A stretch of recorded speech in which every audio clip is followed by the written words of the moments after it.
Behind every record of my collection is a story. This is just one of them.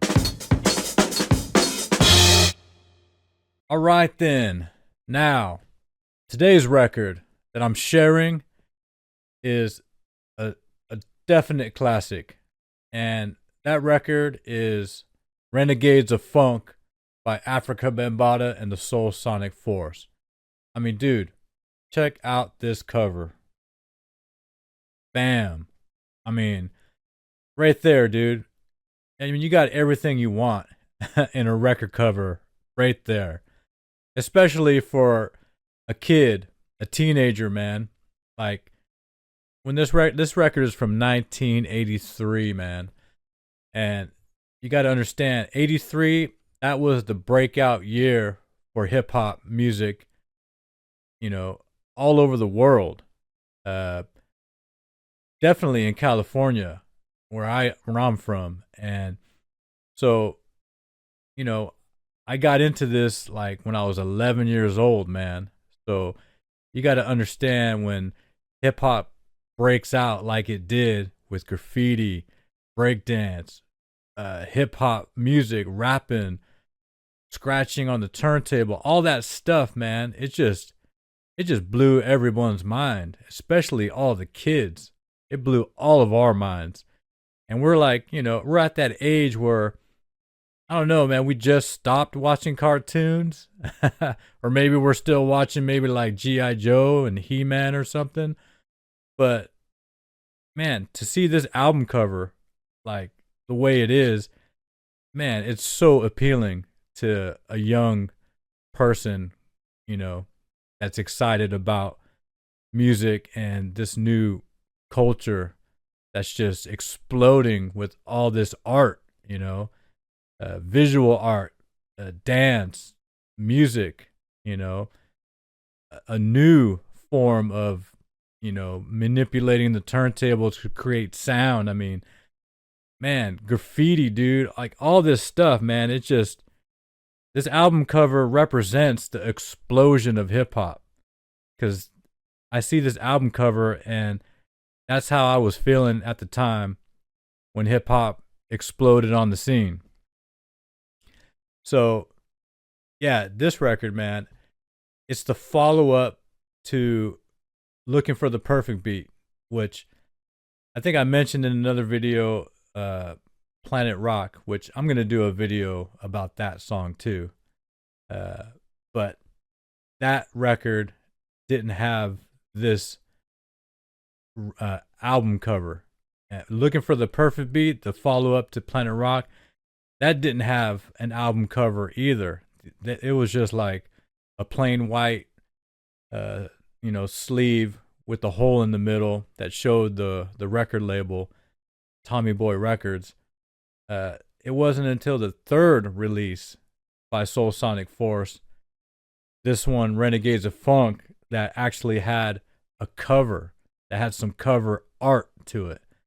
And what a cover it is, man. I mean, dude, this cover, I remember like looking on the internet and some people were like kind of like saying how this was like, an exploitation of hip hop, or this is now hip hop is getting ridiculous or something like that. And I'm like, dude, I don't think these critics were from this time and of that age when it came out, because, dude, everyone I knew growing up, I mean, my circle of friends that were all devoted hardcore b-boys, dude, we thought this was, one of the album covers of the year, man. So I don't know what these critics are thinking. Sometimes, dude, critics, they're just detached. I mean, it's easier to talk about something and have no connection to it. It's better to like criticize or do a critique of something when you have some kind of connection to it. Like, I mean, everything that I'm talking about, I have a connection to. And if I don't have a connection to it, I'll straight out say, hey, I got this record in my collection and I don't even know why I still have it, because I don't even know how it got in my collection to begin with, But I don't throw records away, man. So some of the records I have, dude, they got there somehow. I don't know how, but I hang on to them because times change, man. And sometimes, a record that you don't think that much about might just be the record to have in the future. You don't know, man. Times change, dude. Trends go in cycles, and hey, I've seen crazier things happen, dude. So anyway, man. So this record, let's talk about the music on this record, man. Again, you have Arthur Baker, which is the premier electro hip hop producer of the early 80s. I mean, he is pretty much one of the pioneers of electro in the early 80s. In my opinion, he's one of the masters of the beats back in those days. Super dope drum beats and arrangements, and yeah, just you can tell when it's Arthur Baker. He's got a sound, dude, and he put his signature on a lot of early classic hip hop records. I would say hip hop slash electro records because, in the early days of hip hop, dude, there was other types of music that were kind of put under the hip hop umbrella that eventually kind of branched out and became their own thing. Just because everyone was confused when hip hop came out. It was so foreign from what the music industry understood about music. It was just a confusing time, dude. And a great time. One of the best times for music. So anyway, dude, Renegades of Funk. I remember when I first heard this song, it was on a radio station, KUBO. I'm probably going to have to do a video about this radio station too. Public access radio station in my area where I grew up, in Monterey Bay, California. And so they had a hip hop show every Friday. I think they had it on Saturdays too, but definitely on Friday nights they had it wasn't just hip hop. I mean, it was like R&B, dance, just music. Like I guess dance in general. Music you would hear like at a dance club. That was pretty much what they were playing on Friday nights, and hip hop fell into that because hip hop was kind of like an urban thing, kind of like a city thing. So it just kind of fell into that group, that category of like dance music, I guess. So anyway, but man, this Renegades of Funk is like hardcore, dude. Like, I mean, okay, obviously, if you want like a hard sound, you can get there real quick with rock music. I mean, if you want to get tribal and aggressive, hardcore sound, you can get that from rock music a lot easier than you can with hip hop. Yeah, especially at that time. But this somehow managed to have this hardcore edge to it, even though it was like drum machines and like synthesizers. It was just, man, it was just hardcore, dude. Like, I mean, look, the Soul Sonic Force, it's a crew, right? So you got Mr. Biggs, Pow Wow, MC Globe.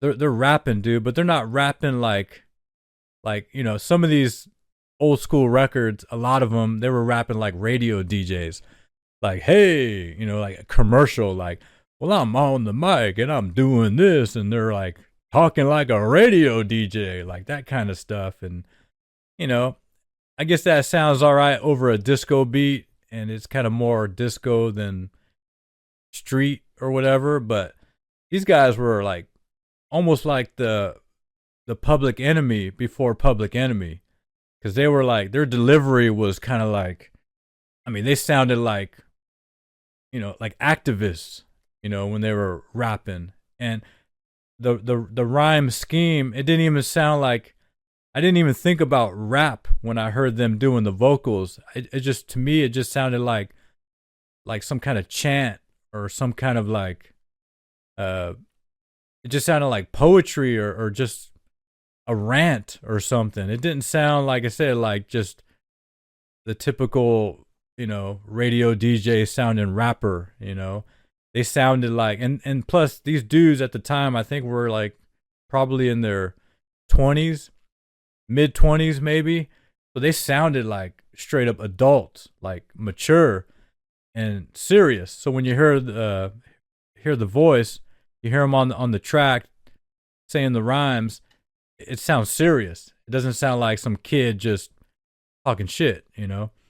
And plus, what the content, I mean, these dudes are talking about like, Malcolm X and, Sitting Bull. Like, they're talking about like renegades of history. And over the Arthur Baker track, that's just, hardcore beats, like a lot of like, 8-note bass kicks and just crazy drum programming and just a big sound. And it just sounded aggressive, dude. And like I said, hardcore, which, like I said, man, it's hard to achieve that kind of edge when you're doing like this electro kind of funk music that these guys were doing at the time. And so I remember listening to it, man, and I was just like, dude, I didn't even know what I was listening to, man. I was like, what is this?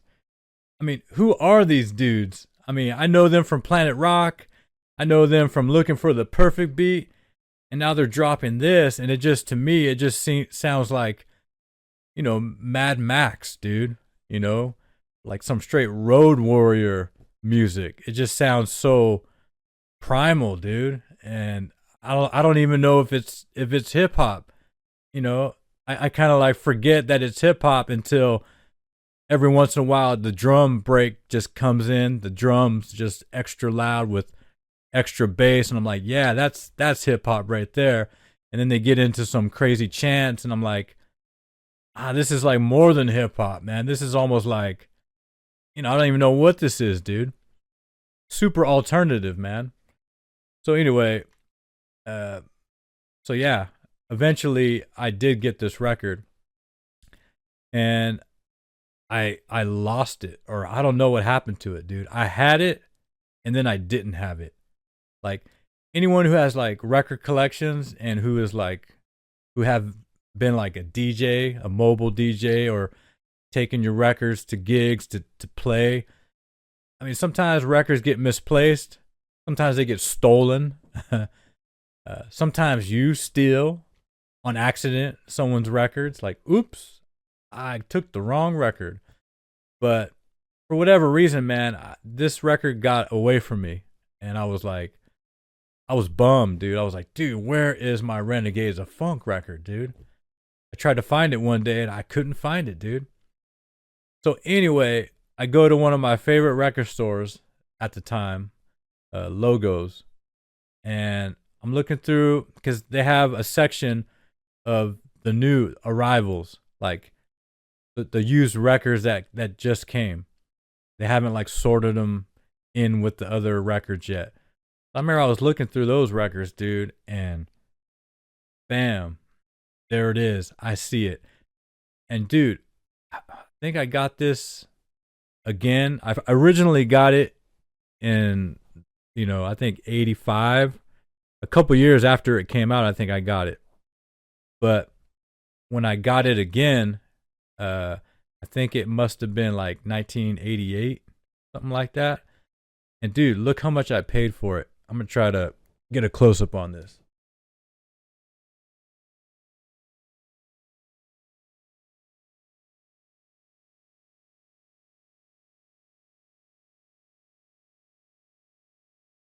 Yeah. A buck. Dude, I paid a buck. Paid a buck for this. So yeah, $1, dude. $1 for this record, dude. And that's the thing about when you're like digging for records, like even at a used record store. I mean, they have different people working there. They have different people, going through the records that they get in and, you know, they're pricing them based on what they know the value of the record is. Some people, they don't know what they got, you know.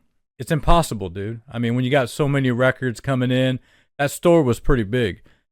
They must have had at least 10 to 15 employees, probably, that were going through these records and pricing them.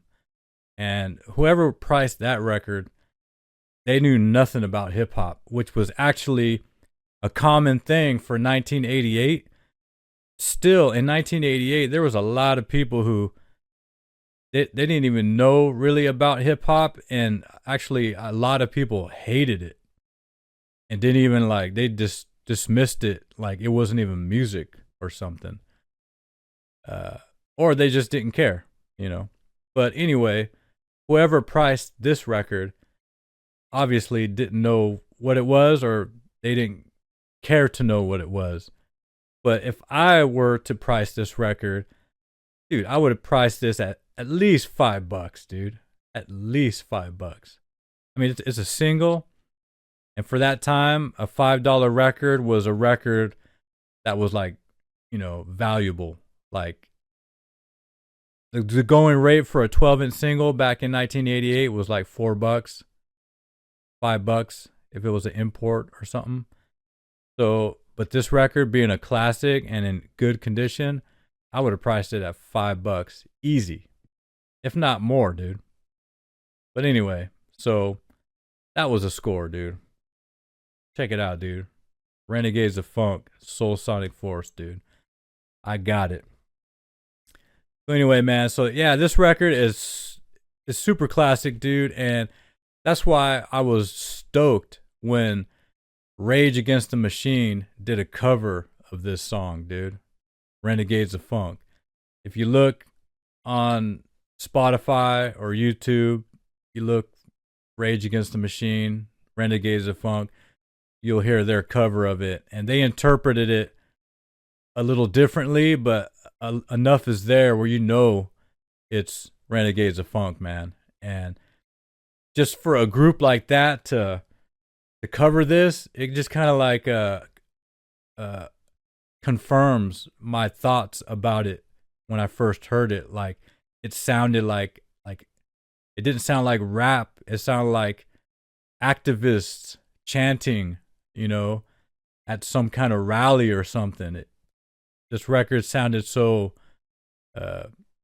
powerful, like political. I mean, it had the Public Enemy, you know, pre-Public Enemy vibe going on, you know, on this electro / hip hop old school record, man. And Rage Against the Machine, who are obviously political and kind of like radical. They do a cover of this. It just confirms, you know, that this record's hardcore, dude. So anyway, I'm glad I got it. One more time, Renegades of Funk by Afrika Bambaataa and the Soul Sonic Force, produced by Arthur Baker, a definite classic. I'm glad I have it in my collection. I hope you liked the video. Hit the like button, subscribe if you want, and until next time, peace and vinyl.